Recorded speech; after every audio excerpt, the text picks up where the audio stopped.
देखो, कभी ना कभी जेई मैंने दिया था, विनीत लुम्बा सर ने दिया था, प्रशांत जैन सर ने दिया था, धारिया मैम ने दिया था, एनकेसी सर ने दिया था, नितिन विजय सर ने भी दिया था। पर सवाल ये है कि आज से 10 साल, 15 साल, 20 साल पहले एग्जाम का जो लेवल था और आज 27, 28, 29 में जो लेवल है, क्या सेम लेवल है? क्या आज के डेट में हम एग्जाम दे रहे होते तो क्या ये एग्जाम क्रैक भी हो रहा होता? अगर आप 27, 28, 29 के एस्पिरेंट्स हैं तो ये जानना बहुत जरूरी है कि आज से 15-20 साल का कॉम्पिटिशन और आज का कॉम्पिटिशन दोनों के बीच में ड्रामेटिक डिफरेंस है। मैं इस वीडियो में आपको 7 ऐसे चेंजेस बताऊंगा जो मॉडर्न टाइम में कॉम्पिटिशंस को ड्रामेटिकली डिफरेंट और यूनिक बनाती हैं। मुश्किल नहीं बनाती पर हटके बनाती है, और अगर कोई चीज हटके अगर हो तो उसकी प्रिपरेशंस भी आपको थोड़ा हटके करना होता है, क्योंकि ट्रेडिशनल वेज में आज से 15-17 साल पहले जैसे हम प्रिपरेशंस करा करते थे, आज का वक्त बिल्कुल बदल चुका है। आइए समझते हैं वो क्या चेंजेस है, 7 चेंजेस, कंक्लूजन, और आपको कैसे अलर्ट रहना चाहिए उस पर भी हम बात करेंगे। प्रॉब्लम्स के साथ साथ सॉल्यूशंस पे भी बात करेंगे। सबसे पहला चेंज है इंफॉर्मेशन एक्सप्लोजन। देखो, आज के जमाने में 26, 27, 28 ये वो वक्त है जहां पर बहुत ज्यादा इंफॉर्मेशन है। मतलब लिटरली आप समझो, हमारे टाइम में जब हम प्रिपरेशंस किया करते थे तो हमारे पास रिसोर्सेज लिमिटेड होते थे, अच्छे टीचर्स नहीं होते थे।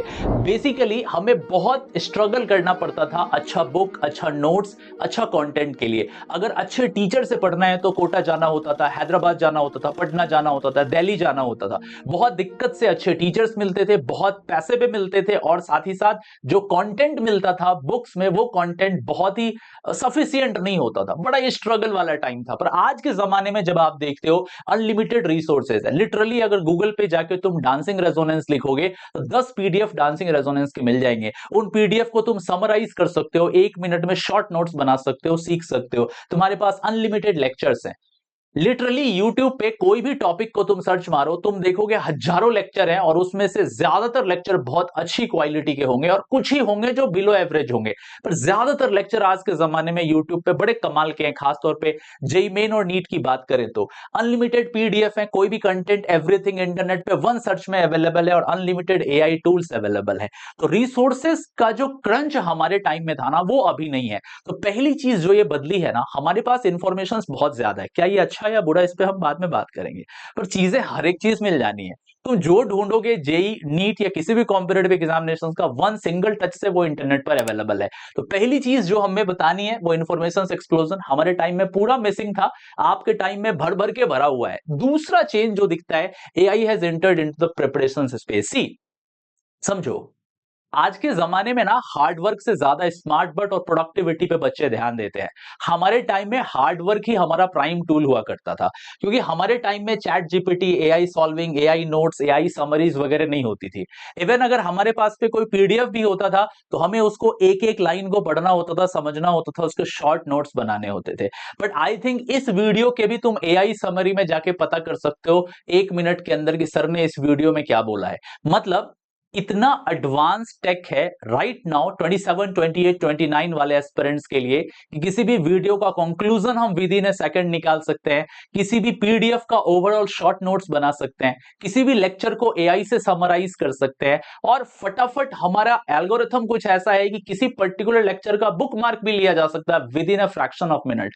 अगर तुमने किसी लेक्चर को छोड़ दिया, हमारे टाइम में अगर हम कहीं पढ़ते और लेक्चर छूट जाता था तो हमें रिग्रेट होता था कि बुखार हो गया, लेक्चर छूट गया। दूसरे का नोट्स लेके समझना होता था, टीचर से डाउट में आके पूछना होता था। पर आज के जमाने में अगर आप ऑफलाइन में भी पढ़ते हो तो उस लेक्चर को ऑनलाइन में रिकॉर्ड करा जाता है। अगर आप किसी फंक्शंस में गए हो तो उस लेक्चर को दोबारा सुन सकते हो। इवन उस लेक्चर का एआई शॉर्ट नोट्स बना के आपको दे देता है। तो दूसरी चीज जो है ना, ये मार्केट में एआई आने की वजह से ना काम बहुत आसान हो गया। पर तुम्हें यह समझना होगा कि एआई किसी कॉन्सेप्ट को एक्सप्लेन तो कर सकता है, पर एआई तुम्हारे लिए 150, 200, 300 क्वेश्चन थोड़ी ना सॉल्व कर सकता है। तो एआई जरूर आया है, पर 27, 28, 29 में जो भी स्टूडेंट्स एग्जाम देंगे वो इस चीज को समझे, एआई आपके लिए मेहनत नहीं करेगा, एआई आपका काम आसान कर सकता है। तो हमारे टाइम में तो ये पूरी तरीके से मिसिंग था, एआई का ए भी हमें नहीं पता था। आपको तो एआई आपके हर एक काम में एक्टिवली आपको मतलब एआई हेल्प कर रहा है। तो दूसरा इंपॉर्टेंट चेंज। तीसरा चेंज है सीरियस कंपटीशन इज इंक्रीजिंग। देखो यहां पे ना थोड़ा सा मिथ है। लोग अक्सर बोलते हैं कि इंडिया में कंपटीशन ड्रामेटिकली बढ़ गया है।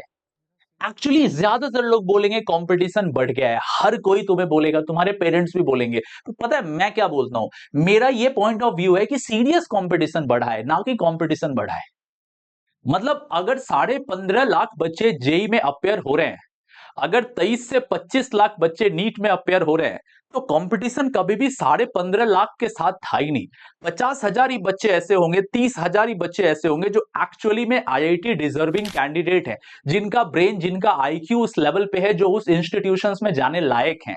या उसी तरीके से एम्स या बढ़िया मेडिकल कॉलेज में सिर्फ एक चंक, छोटी सी जनता ही जा सकती है, हर किसी के लिए वो नहीं है। हम कितना भी पंप अप कर दे, उनका दिमाग वैसा था ही नहीं। तो पॉइंट ये नहीं है कि कंपटीशन बढ़ गया, पॉइंट ये है कि सीरियस कंपटीशन बढ़ गया है। समझ में आई बात? सिर्फ एक फ्रैक्शंस जो है ना, वही एग्जाम को कंपीट कर पाते हैं, उन्हीं का ब्रेन सिर्फ ऐसा है। तो हमें ना सीरियसनेस लेवल को बढ़ाना होगा।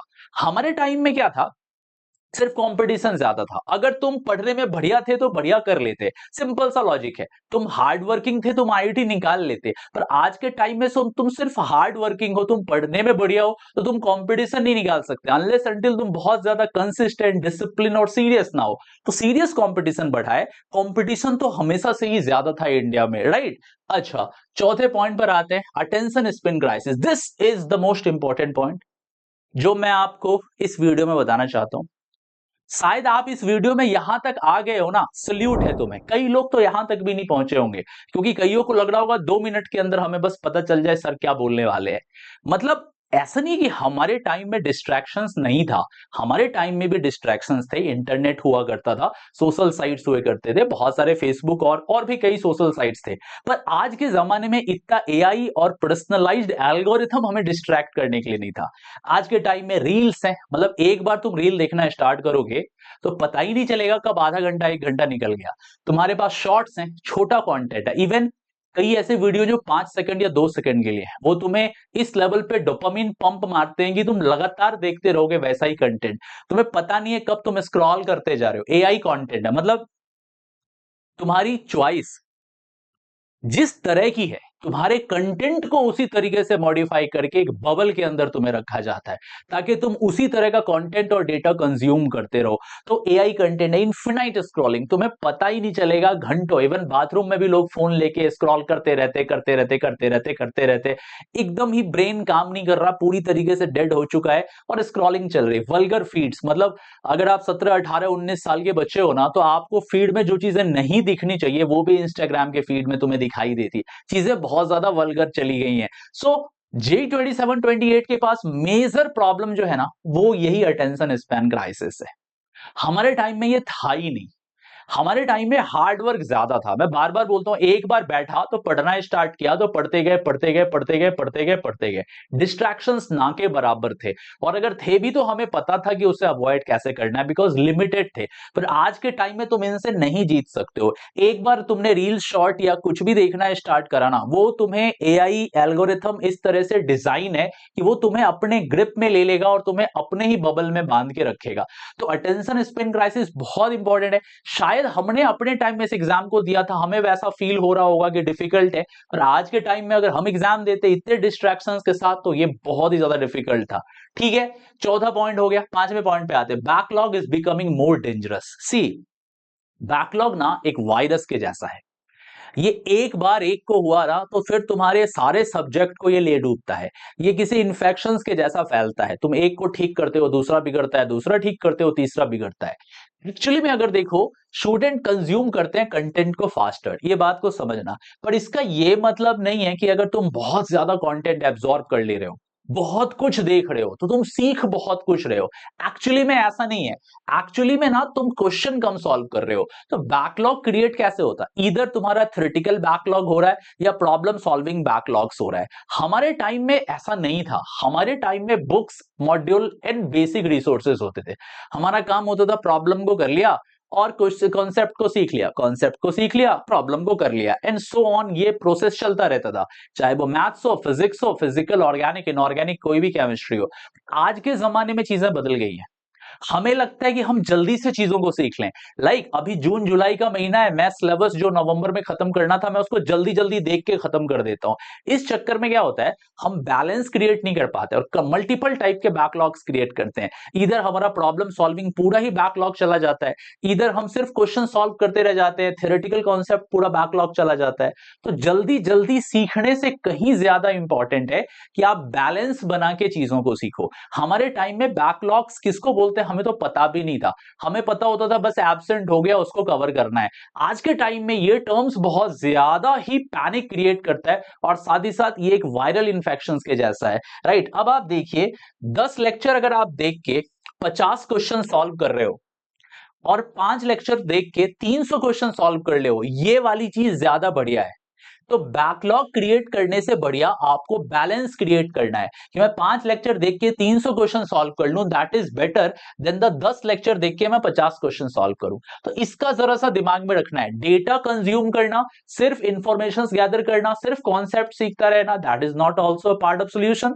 या सिर्फ क्वेश्चन क्वेश्चन क्वेश्चन करते रहना, कॉन्सेप्ट बिल्डिंग पे ध्यान नहीं देना, that is also a problematic thing. तो तुमको जरा इसका ध्यान रखना होगा, बैकलॉग क्रिएट ना करें। एक बार क्रिएट हुआ चाहे थियोरेटिकल हो या प्रॉब्लमेटिक हो, दोनों ही आपके लिए हार्मफुल है। ठीक है, मेरी एक बड़ी पावरफुल लाइन है, मैं बार बार बोलता हूं, watching chemistry is not studying chemistry. तुम सिर्फ सोच रहे हो कि मैं देखता जाऊं देखता जाऊं देखता जाऊं देखता जाऊं, ठीक है, उससे कोई सब्जेक्ट कवर नहीं होता। तुमने अगर एक वन शॉट की वीडियो 10 घंटे की देख ली, उससे तुम्हारा वो चैप्टर कवर नहीं होता। तुमने बस 5 लेक्चर लगा लिए, उससे तुम्हारा चैप्टर कवर नहीं होता। पढ़ना और देखना दोनों में आसमान जमीन का फर्क है। तुम सिर्फ टीचर को देख रहे हो, सुन रहे हो ऑनलाइन या ऑफलाइन फॉर्मेट में और उसको आउटकम्स प्रोडक्टिविटी में कन्वर्ट नहीं कर रहे हो, तो तुम्हारा सिलेक्शन नहीं होगा। इनफैक्ट आज के जमाने में मैं ऐसा करता तो मेरा सिलेक्शन या किसी का भी सिलेक्शन नहीं हो रहा होता। So again this is very very very important. ठीक है, अच्छा, नंबर 6 रैंक इन्फ्लेशन, राइट। अभी मैं कुंतल से बात कर रहा था कुछ टाइम पहले, कुंतल को I think IIT Guwahati CSC मिल जाना चाहिए, वो इस बार का वेस्ट बंगाल टॉपर मेरा स्टूडेंट है। उससे भी सेम बात हो रही थी। आज के टाइम में मतलब पुराने जमाने में आप 30-40% 50% अगर बना लेते थे ना, आपको टॉप रैंक्स मिल सकते थे। एग्जाम्पल 360 में 200 नंबर लाना बहुत बड़ा माना जाता था। बट आज के टाइम में तुम देखो, इस बार का जेईई एडवांस का पेपर इतना डिफिकल्ट रहा, इतना डिफिकल्ट रहा, फिर भी 330 नंबर तक लोगों ने पहुंचा दिया, 300 क्रॉस कर दिया। तो क्या मतलब एलियन एग्जाम दे रहे हैं? जी नहीं, हमारे तुम्हारे जैसे लोग एग्जाम देते हैं, राइट। तो क्या फर्क पड़ा है एक्चुअली में? देखो, पहले क्या होता था, अच्छे स्टूडेंट ना बड़े आसानी से क्रैक कर लेते थे, सामने दिख जाया करते थे। तुम पढ़ने में अच्छे थे, मेहनती थे, तुम आराम से जेईई क्रैक कर लेते थे। अभी क्या है, बहुत सारे स्टूडेंट्स को टॉप एजुकेटर का एक्सेस है। इनफैक्ट 4,000-5,000 रुपए में तुमको इंडिया के बेस्ट एजुकेटर मिल रहे हैं। तुम किसी भी ऑफलाइन में जा रहे हो, बहुत अच्छा स्कॉलरशिप मिल जाता है, बहुत सारे फैसिलिटीज तुम्हें मिल जा रहे हैं। तो अभी के टाइम में बहुत सारे स्टूडेंट्स बहुत बढ़िया एजुकेटर और रिसोर्सेज को यूज कर पा रहे हैं। डिफरेंस कहां से आया है? डिफरेंस इस बात से नहीं आया कि किसी के पास सडनली कुछ एलियन टाइप का या टॉप सीक्रेट रिसोर्स लग गया, या किसी के पास बहुत बढ़िया नोट्स मिल गए। भाई AIR 1 के भी नोट्स तुम्हें प्रगति मैदान, गांधी मैदान, हर जगह मिल जाएंगे, राइट। तो फिर फर्क क्या हो रहा है? फर्क हो रहा है कंसिस्टेंट रिवीजन और टेस्टिंग में।